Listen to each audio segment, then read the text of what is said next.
Assalamualaikum, nama saya Ahmad Afif bin Abdullah. Nombor kad matrik 08 DPB19 F1069.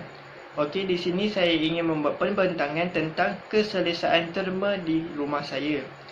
Okey, pada mulanya, keselesaan terma merupakan satu aspek pengkajian tentang tidak balas manusia terhadap kesan iklim, iaitu daripada Zulkifli Hanafi pada tahun 1999.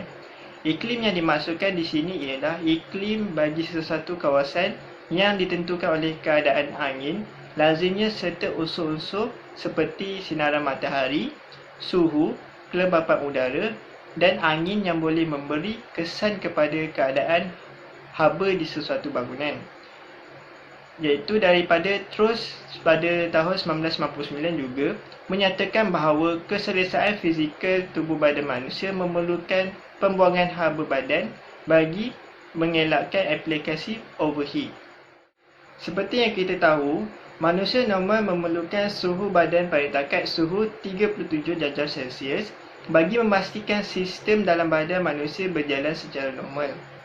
Kebiasaannya, kajian berkenaan keselesaan terma lebih bermatlamat untuk mewujudkan zon selesa atau julat suhu di mana sebahagian besar penghuni merasakan selesa, iaitu daripada Angus pada tahun 1968, manakala daripada Olgay pada tahun 1963 mentafsirkan zon selesa ialah suatu keadaan di mana manusia akan dapat mengurangkan kadar pengeluaran tenaga dalam badannya untuk mengadaptasi dirinya dengan persekitarannya. Walau bagaimanapun, secara umumnya menurut American Society of Air Conditioning Engineering (ASHRAE) pada tahun 1972, kebanyakan penyelidik bersetuju bahawa keselesaan terma adalah merujuk kepada keadaan pemikiran atau tanggapan manusia yang menyatakan rasa kepuasan atau sebaliknya dengan persekitaran terma mereka. Seterusnya adalah ciri-ciri tahap keselesaan manusia. Tahap keselesaan manusia berbeza-beza bergantung kepada ciri-ciri tersebut, iaitu daripada ASHRAE pada tahun 1972. Yang pertama adalah metabolisme, iaitu manusia yang ada penyakit ataupun tidak ada penyakit. Yang kedua, pakaian, iaitu manusia yang berpakaian tebal dan nipis. Yang ketiga ialah saiz badan individu, iaitu manusia saiz badan yang besar ataupun kecil. Yang keempat adalah jantina, iaitu perbezaan dari segi jantina lelaki dan perempuan. Yang kelima, yang terakhir adalah aktiviti, iaitu seperti orang yang bersenam ataupun tidak bersenam, ataupun orang yang makan pedas ataupun tidak makan pedas. Okey, kesemua ciri-ciri tersebut bergantung kepada 4 faktor tersebut, iaitu suhu, kelembapan, pergerakan udara dan pencahayaan. Seterusnya berikut adalah data-data perbezaan aktiviti antara lelaki dan perempuan. Seterusnya ini adalah gambar pintu dan tingkap untuk cahaya matahari dan pergerakan udara keluar dan masuk di dalam rumah saya. Dan seterusnya ini adalah gambar kawasan persekitaran kediaman saya, bahagian hadapan dan bahagian belakang. Selain itu, ini adalah floor plan rumah saya. Seperti yang kita dapat lihat di dalam floor plan ini, rumah saya mempunyai 8 biji tingkap dan 5 buah pintu yang membolehkan pencahayaan matahari dan pergerakan udara masuk di dalam rumah saya dengan mencukupi.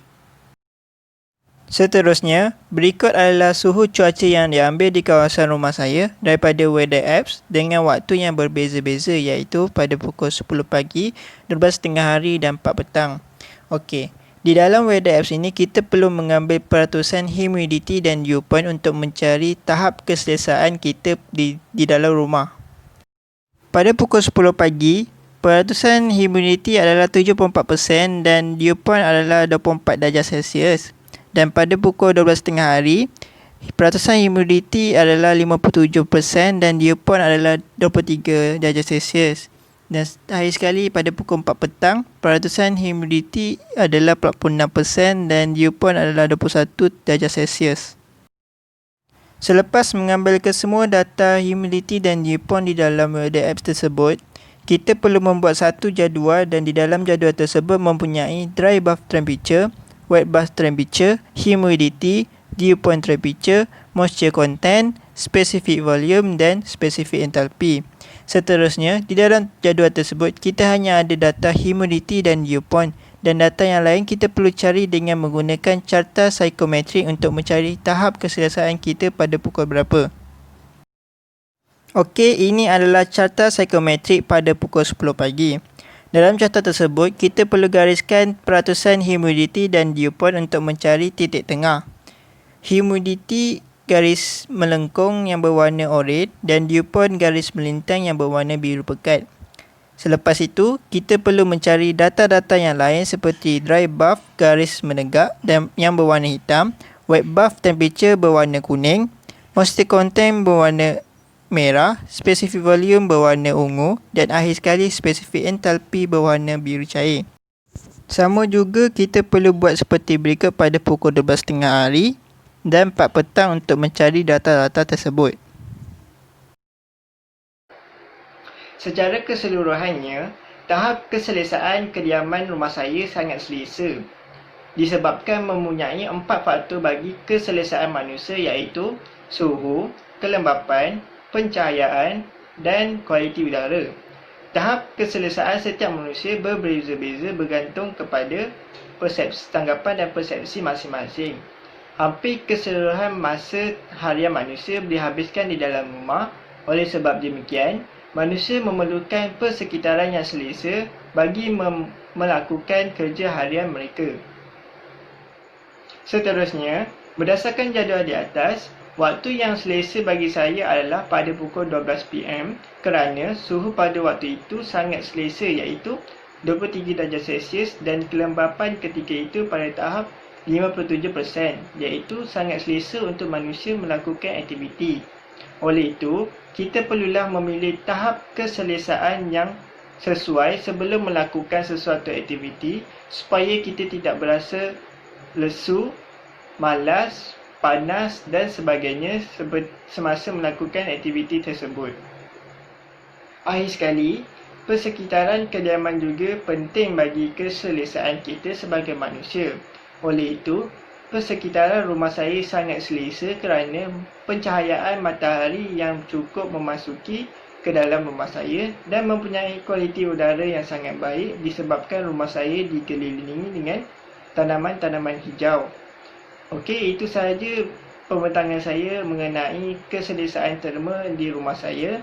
Sekian, terima kasih.